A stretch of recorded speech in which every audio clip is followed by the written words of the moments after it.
great quality. Oh, turned it on. So I guess mine are always shadow banned then, because I don't ever get more than like 20, 30 views on any of my stuff. Well, I don't understand what's going on. And like you can check in your account status technically, and it'll tell you like if you have like a little orange exclamation point, it's like, oh, you should probably remove this post, and then it'll like fix itself. All of them Oh, were green really? check marks. I don't know. We're banned in Turkey. That's all I know.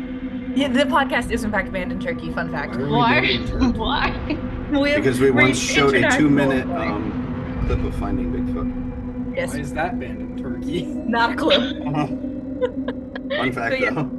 I International acclaim relish, here. to be quite honest with you. It's kind of like I'm banned in an entire country for no apparent Yeah. reason. It's awesome. I think that's great. I'm so excited by that concept. Yeah. So shadow banning and banned in Turkey. Good start. Good start. Good start. Good job, Megan. Great. So I don't know what I did. I know that this is, going to shock people, but this is not actually the reason we meet up and talk. Are you sure about that? Some That's why me and Megan meet up and talk. I know. Hey, don't discount this. That's We all right. spent a lot of time trying to fix Instagram algorithms. Did you see what I sent you in Messenger, Megan? No, I haven't There's opened an it. I saw you sent it. entire town in New York that's just bookshops. That's amazing. I was gonna say, so Megan's retirement place? I know. I was just gonna say It's Hobart Village. It looks like it's either on the seacoast or elsewhere. But I sent it to you, and I sent it to our other favorite book dragon because I figured she needed to know this place because she's planning a trip to New York for her 50th birthday. Anyhow, it is in fact not anywhere on the seacoast. As There's Alex, a town in New York that is filled entirely with bookstores. yep. So Can I anyhow, live in pretty the too. town? you have tonight's subject. I do have tonight. Well, actually, you have tonight's Well, I subject. created tonight's You subject, created the subject, but yes, I do have a but you're the copy of- reader of the subjects. Well, first I got though, the we need to subject at the address. last minute. You, and you, panicked. you did. That's my bad. But that's my fault. But first we need to address the commenter on our vampire video. Oh, that's right. They brought up a really good point. So they brought up the point that if this one specific tick has been giving people Lone Star allergies to tick. red meat. Or So Rocky if Mountain. a vampire bites somebody who has been infected by this tick, would the vampire die? Because They're allergic to red meat. They'd be allergic to blood. Yeah, right. And that is exactly the spirit of the question I was asking, because I personally am allergic to metals. So I feel if I bit somebody's blood, the iron in their blood would kill me. I have So once this is again exactly what I brought wanted. I'm up the so point excited. that vampires do not have an active immune system. They are dead. Your immune system is controlled by white blood cells, by which they have no running, living cells. But if you're in their drinking body. somebody's living blood, they would Then have they no would. white Then blood it would cells. be the other person's blood cells, not their own. So if the Right. other So if that person was person was allergic, infected with the red, or not, I don't know why I want to say red, with the Lone Star tick disease situation, and the vampire bites them, Megan, they would be taking on those person's white blood cells. no. Well, what if, Yes. No, because like okay, fine. Think about it like this. Then it's not going to be the same mechanism, because if somebody gets bitten by a Lone Star tick and they get that whole thing where they can't eat red blood or red meat or whatever the hell, then they would be allergic to themselves and they would die. Right. so Yeah. So that person would be allergic to themselves and die. Those people don't just like spontaneously combust. maybe they do. They don't. Maybe that's what that is. Anyways, I actually this goes back to going back when we were talking about this from author standpoints. Dan Simmons and his idea that looks very much not like red wine. It's not. It's actually Gatorade water in a Starbucks cup. I have Mike's harder. Well, it's because I'm supposed to Soda get box. antibiotics for my wisdom tooth surgery. Yeah. Oh, that's true. Yeah, you should be Yeah, drinking red wine. Right. So, going back to Dan Simmons, and that vampirism is actually an offshoot of a genetic anomaly in certain Romanian families, where their blood is goes through this kind of adrenal gland, this phantom gland, sort of like the use of your appendix or the gallbladder or other, I guess the appendix is really the phantom gland, right? And it's the one that you don't really need. It's the one that doesn't do anything. Right. So if that version, not a magical or an undead version of a vampire, were to get the Lone Star tick disease, that I would say that vampire is truly screwed. But I think that y'all are also not comprehending what that disease specifically does. It doesn't make them not able to I have no idea. consume blood. It's a certain protein within the meat that they're allergic to, not the blood. No, Otherwise, they wouldn't be able to eat. Vampire would be fine. And it's cooked red meat also, by the way. It's cooked. There's no blood in it. Who Anyway. invited the science guy over here? You! I know. Oh, You did. fun fact. That was me. All right. We're not here for the scientific part of this, Al. We're here for You asked the question. I'm We answering the 100%. question. We need the guy who's going to keep us somewhat grounded, because otherwise we're like. All right. Anyway, So tonight's subject. we're going back true to our name to ghosties. So we're focusing tonight on what are ghosts. Are they memories, interdimensional beings, rips in like a dimensional time situation? Thoughts, questions, concerns? I Go don't run. know. Oh, sorry. Everything. Lots of things. All of them. Well, we solved that.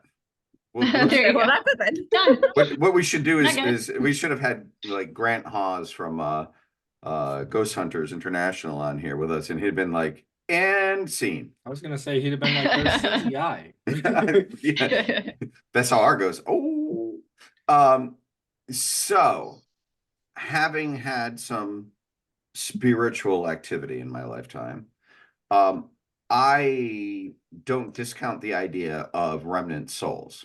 I know a lot of people, a lot of prominent people in the parapsychology field, they tend to think of them as memories, imprinted memories within the space-time fabric of that specific building. So then it would be tied to location rather than Right. any other Objects, yeah. specific. Yeah. So and of course that ties into the idea of hauntings and everything else, where poltergeist, and there actually is in the ghost, world. There are people who disseminate between a haunting and poltergeist, where a haunting is a repeated activity that happens within a specific boundary, and poltergeist seem to be more in line with a specific human being, or even Right. a child going through adolescence and kind of spontaneously creating psychometry or telekinesis or some other sort of power. Mhm. I don't know that those two things are mutually exclusive to each other. Right. Right. I would personally say that I think it's more like energy attached to a specific strong memory, or an energy tied to the soul, if there is a soul, which I've counteracted in other things. But just to go with the flow, say there is a soul, memories tied to energy tied to the soul, but that soul is weakened because obviously the human body is dead, and that's why like oftentimes they seem to be kind of single track. Like they tend to latch to like one memory, one specific event, or like one specific location, that kind of thing. In terms of hauntings, poltergeist, I don't know. Right. And as I say, I've seen theories where people think it's like a rift in like a veil between time, like if timelines are Right. happening simultaneously. But then at the same time, when you hear those theories, then by that factor, the haunting should only happen once. But Like it also Right. wouldn't be specifically tied to like, a person that just died, because then Right. it would possibly have something to do with someone that's still alive, or like something that's never happened, like it wasn't a past event, like it would be something completely different that's that would happening be in a more parallel like timeline. deja vu Right. type of thing. Yeah. Yeah. So Okay. I don't think it's but that's what I'm saying is I don't think it's a like time rift situation. I also Yeah. am kind of agree with a like strong energy being tied to a specific memory or location. I think I'm kind of on that line. Yeah. I I don't know. I wonder if there's different variations Oh, I'm of sure there's variations, Yeah, but what like, can happen. but if you think biologically, there is I guess a sign or like certain evidence that implies that it could be just like a specific, very strong memory or trauma. Because if you think about it, your what's it called? The exogenome or something like that, like beyond your regular genome, you can be predisposed to certain things, you can be predisposed to certain genetic conditions and like different like just mental conditions as well, just because of trauma from your parents' lives that then causes kinks in the DNA to have it be read differently. I forget what it's called. I think it's exogenome or like something like that. Um, but if you think I about it, worry that the if rest of us don't know. such strong experiences can impact your own genetics like that, then those strong experiences, I would say, could also impact your energy after death. Right. Well, and then there's also to feed off of that out there have been studies done on people like particularly like organ donors. I was reading one the other day where somebody had a kidney donated to them, and then when they went back to the doctor for like a checkup or whatever, they were like, "Yeah, I keep having to pee in the middle of the night, and I never had to do that before. Like this is so weird. Like having to get up." And they're like, "Oh, well, that was the other person's schedule." And Yeah. it's like, Yeah, well, huh. and I mean it kind of that kind of ties into ideas of like the phantom pain that people who have Mhm.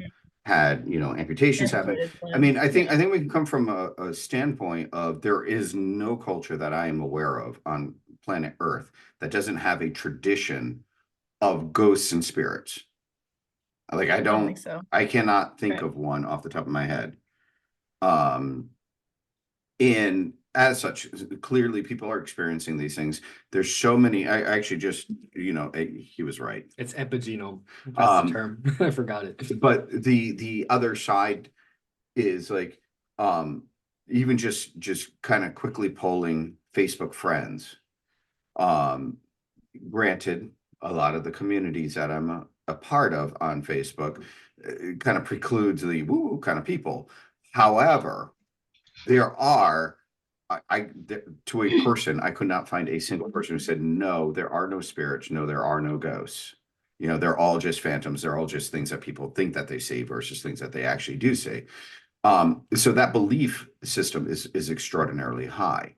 Um, and I will tell you, I've personally, I mean, Megan and Alex are well aware of this. I've personally experienced haunting situations, and they were different haunting situations. There was a situation in a cemetery in I guess it's technically Perryville, Rhode Island, which is kind of off near Hope Valley, in a cemetery that was very, very not a good presence, whatever it was. Like a time to go. How fast can we Scooby Doo the hell out of here? Yep. And then, Like it obviously your all. grandmother's house Oh in yeah. on Blackstone Yeah, I was was gonna say haunted. me, Megan, you, mom, we've all had, except for Right. Mason, of course. He doesn't Anybody want who to go stepped into into it. that house had an experience in that house. It didn't matter if you were there for 30 seconds or 30 years. Like, Yeah, I just like the dog that would walk to a specific spot in the kitchen and then turn around and then walk backwards through the kitchen. That was, I mean, and that was documented not by just me, that was documented by their mother, by themselves, by their grandmother. I mean, you're talking about, multiple people, but the most different experience I ever had was I had two very, very close friends, Kirsten and Corin Luce, who died when I was in high school. There was a train wreck in the mid late 80s. I want to say it was 1987 or 88. Um, in Delaware. And these two girls happened to be, they were high school friends of mine. They were on the train and they were two of the fatalities of it. And they were both like, they lived in an old house in Westerly, Rhode Island. That was like, I mean, the house had been there since pre-Civil War days, potentially back towards the Revolution times. And there was a specific thing that happened with Kirsten, the older girl, where they had tie-ups for the horses all along the drive, like back from days of antiquity.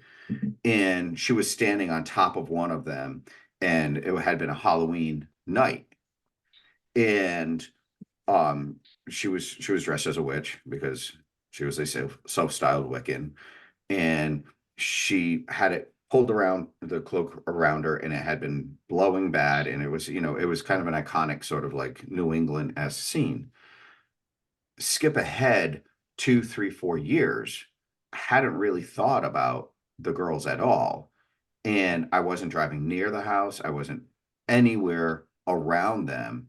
And all of a sudden, I felt, and I mean, I felt her presence and had that exact image that last time I had really spent time with her come to my head. And I felt her there. Like, sure as shit, she was there, and that was a mind-blowing moment for me, even more so than, little old ladies in Victorian dress rocking in rocking chairs in your Uncle Drew's room. Talk about keys floating themselves to the lock to try to lock me in my room. Mickey Mouse was a bad dude. Books flying Swear off to God, the I shelf. hate Mickey Mouse for that stupid ass clock. That thing scared the hell out of me.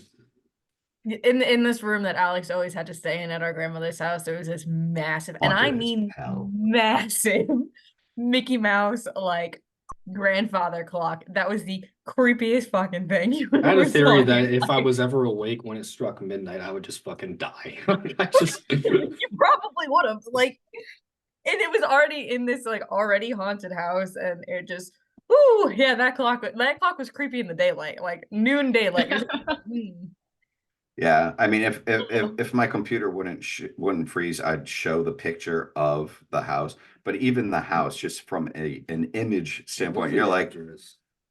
that's haunted. Do you remember what the You're like, address was? Yeah, 43 Blackstone Avenue. yeah. No, I don't know. So I'm not discounting the theory of ghosts being interdimensional beings, though, either. Like, I'm not ruling all ghosts as memories or gatherings of energy tied to specific memories or locations, but I'm also It doesn't like, really I'm show not willing to pictures. totally rule out the interdimensional beings, you know? Do you Like, think it's more like a purgatory type of thing, to where like maybe it's the afterlife that's like a little too close to ours, that they're just kind of doing their own thing and it's just a little too close to ours and they just cross over sometimes? I think in some instances, because I mean, think about Dad, think about the very first ghost story, from the woman in Maine, that we learned about, where Right. the ghost came back and it said like she literally had like 2 messages to pass on, and that was it. Like she showed up regularly for 3 months until these messages were given and Right. received, Yeah, and yeah, then pieced out. So I'm not right. like She had a mission. And then right. she, And then there's been a yeah. couple places or a couple stories popping up where ghosts have solved their own murder. Like there was Right. this Yeah, one, yeah, I think it was Pennsylvania.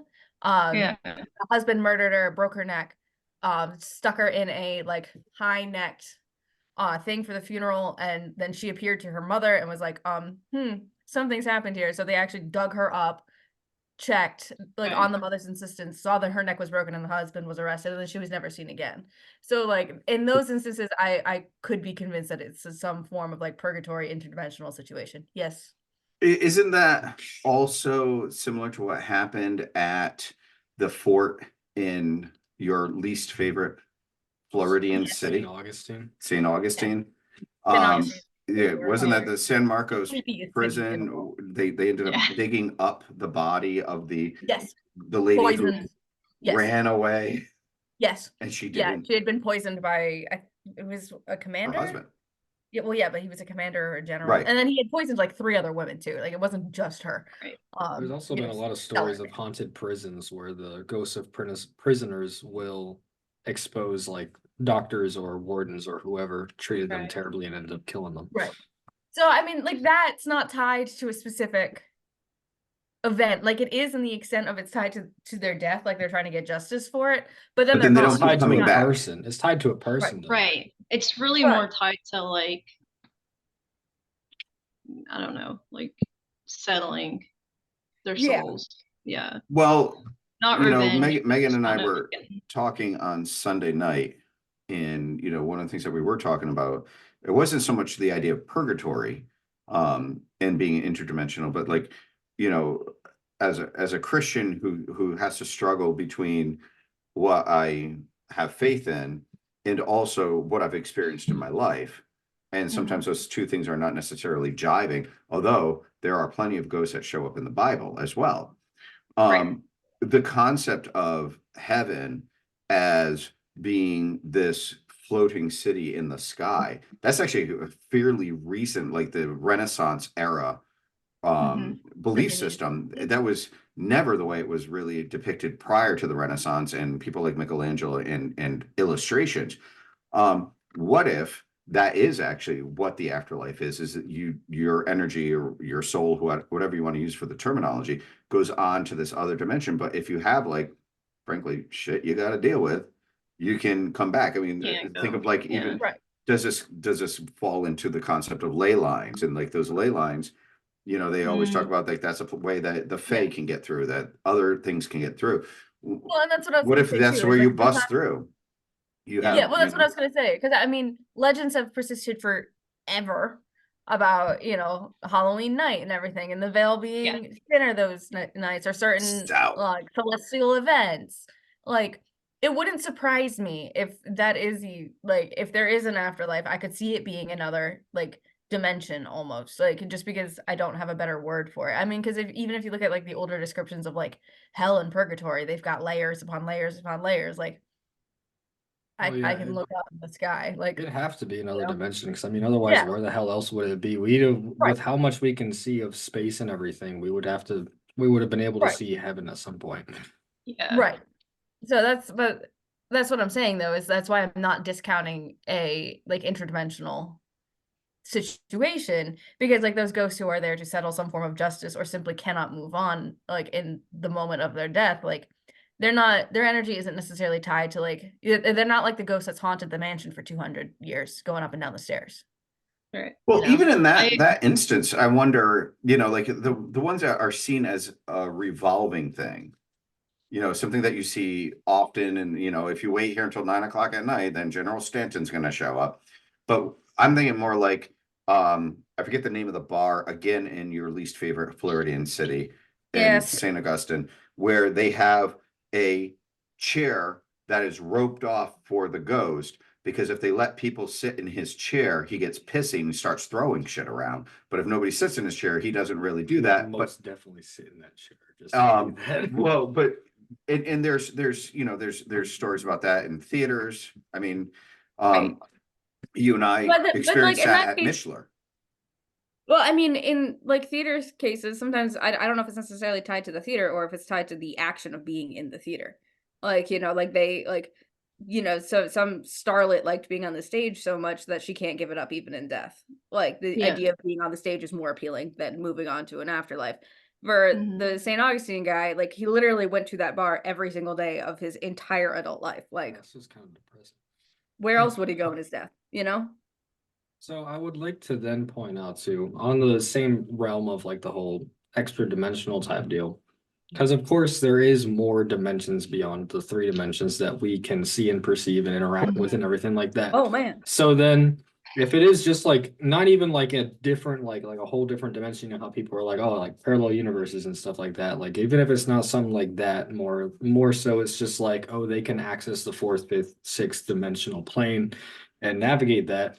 Maybe the ones that we interact with and that we see are just the ones that are so like dead set on still interacting with our realm. They're just ones that practice it well enough to interact. And then the ones that practice it well enough to interact on multiple occasions, those are the recurring hauntings. Because if you've seen, what's the movie? It's like Interstellar. So it's a sci-fi movie where the guy like goes into like the 4th or 5th dimension and he interacts with his daughter in the past to set the timeline right so that what happened to him still ends up happening, and his interactions to her seem like a ghost, but it's him interacting through the multiple dimensions. There's also the movie with Patrick Swayze, the movie Ghost, that delves into this, where after Patrick Swayze dies, there's ghosts all around us, but we're not aware of them until they gain a certain amount of sentience on their own, where they learn to navigate the world. And there's this great scene with Patrick Swayze and Jeffrey Tambor, the actor, who he teaches him how to bottle up all his, emotion, his love, his rage, his everything to be able to move physical objects in this world. It's a creepy ass movie. Yes, I know Megan has raised her hand. I just thought that was really funny. Going with off of Alex's like expansion to the dimension situation. I mean, there's been a lot of people who talk about like, in their dreams they're able to commune with the dead or get messages or whatever, or like people think that sometimes, huh? Get out now. Yeah. Well, it's like I wonder if dreaming somehow, because I mean I've read theories where it's like, oh, dreaming is the closest you get to death while still waking up. I mean, besides like a coma. So Well, they wonder if you're able to, huh? like astro projection. Kind of, but not really. Like more just like do you remember the like Egyptian concept of like your ba when you're sleeping, and sometimes it becomes a little untethered and you can kind of like Yeah, they slept with Anybody their know heads what in a box. Well, that is like, well, yeah, okay, they did sleep with their heads in a box to keep themselves, because they would dream and they would have these like visions of a sort, and they would be like, oh, this is what I need to do. This is what this God wants me to do. I saw this. This person is now conspiring against me. I just know it. Like, one second, I'll get to like,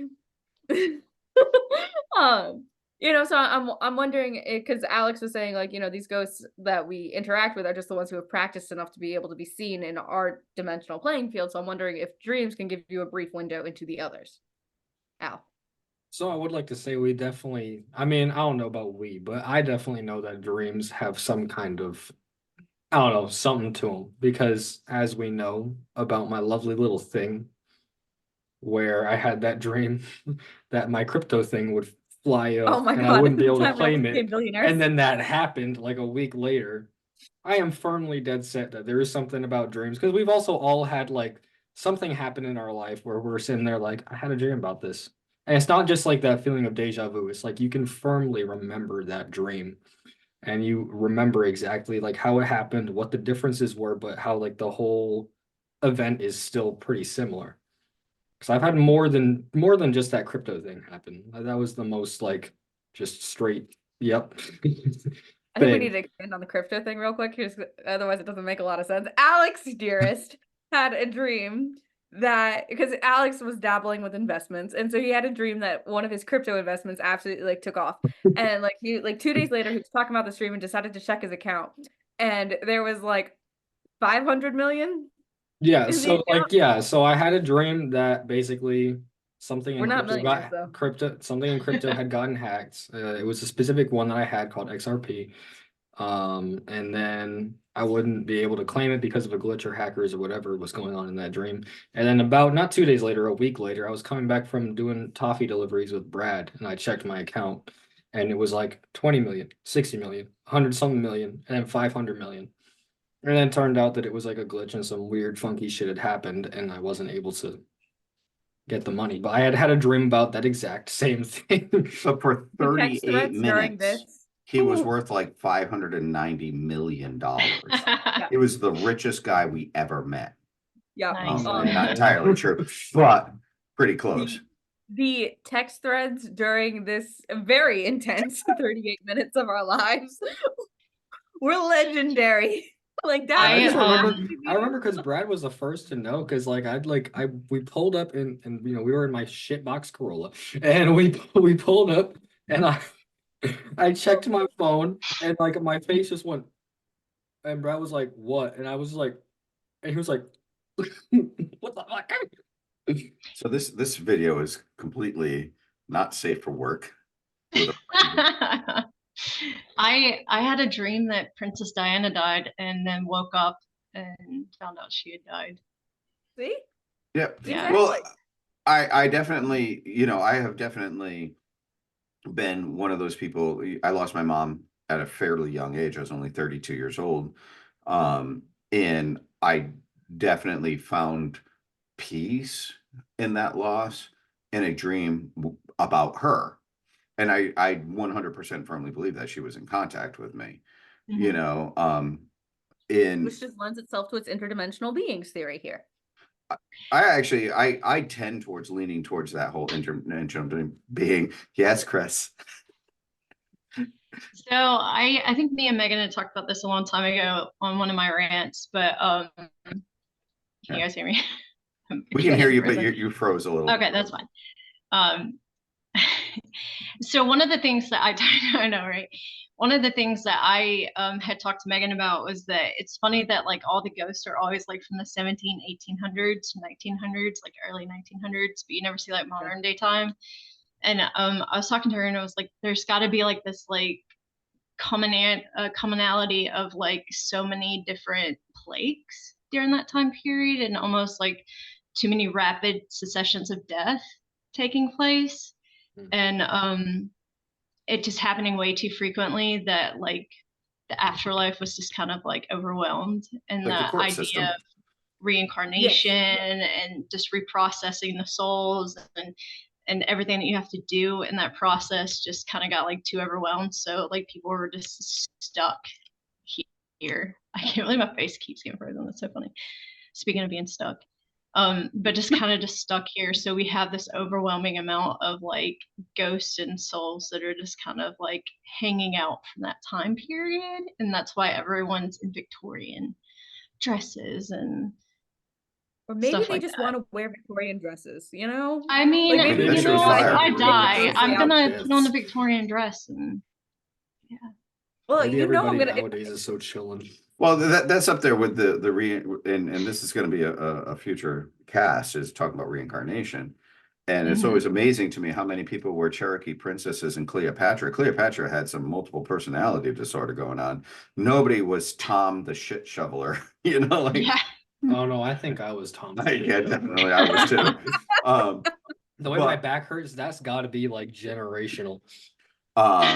But actually, and I'm glad you said generational. You're talking about what was it? The Epigeno. epogema. Epigeno. He's going to say the word for me. But we talk about things as being genetic memory from time to time. Like even when you talk about like cryptozoology, parapsychology, they do talk about things like genetic memory and things happening. So there is also a bit of a concern that some ghost sightings are not ghost sightings, but they're actually genetic memories. There's stuff that we're dredging up from within ourselves that maybe comes from our family line, or if you happen to be a subscriber of reincarnation, maybe you're actually seeing something from your personal past as well. I mean, that would make sense as to why like people Yeah. tend to see ghosts of their past relatives and stuff instead of random people all the time. Like Bob the barber is a ghost. Imagine Your cutting hair. last name is Barber. That's all right. Our last name is Barber. What are you talking about? That's what I said. Well, yeah, but we actually come from the line of Lampfair, which is really funny because those are people who went around lighting the damn lamps. Lamp? That's what it Yeah, we're real actually high up. means. It is We're this super that. important, bro. I'd rather be Bob the shit farmer. Why? Oh, yeah. I'd rather light lamps than shovel shit. I don't know about you, fam. Yeah, I was gonna say. Wait a minute. This took a wildly divergent turn today. But Hey, we have covered Rude, ghosts. yes. We have covered cryptocurrency. We have covered shit shoveling. Like we're just we got it all. We got all the topics. well, I definitely there's no I really don't care. You could have Neil deGrasse Tyson come up and tell me that ghosts are not real, you know, because he's like a physicist and everybody loves him. And I'm like, no, sorry, you are wrong. Why would he come up and tell you that? Like I don't know. I don't know. Really, I heard him does come up and that tell me happen? anything. I've seen plenty of clips of him saying stuff like that. So Yeah. Yeah. What I mean is you He's can like, give me "Don't the you most think- respected. don't you think Yeah. that if Bigfoot was real, Yeah. we would have pictures of him already? No. My brother in Christ. Have you ever tried taking a picture of a friggin' hummingbird, I was gonna you say, know, without setting up before it's it? not just that, but like we discover new species all the time, and it's not like they just got created. It's just that we just I've got a great idea. What if we take a poodle and a golden retriever and mush it? I think we're getting a little off topic. Yeah, a little So, bit. anyways, So anyways, well, we are way running out of time, but this is a conversation I could have for hours and probably have already had for hours on end. My children actually still speak to me. It's amazing. sometimes I need alcohol. Just Not me. I have these conversations stone cold sober. and I look forward to, and hopefully people will comment, give us their thoughts. Our Yeah, one more thought. That subscribers. was one. Thank you to Vampire Tech Guy. Yeah, I love that. That was a great idea. But we are less than a minute, and so we're going to sign off with our, I don't know, crab. And we will talk to you next week. Yeah.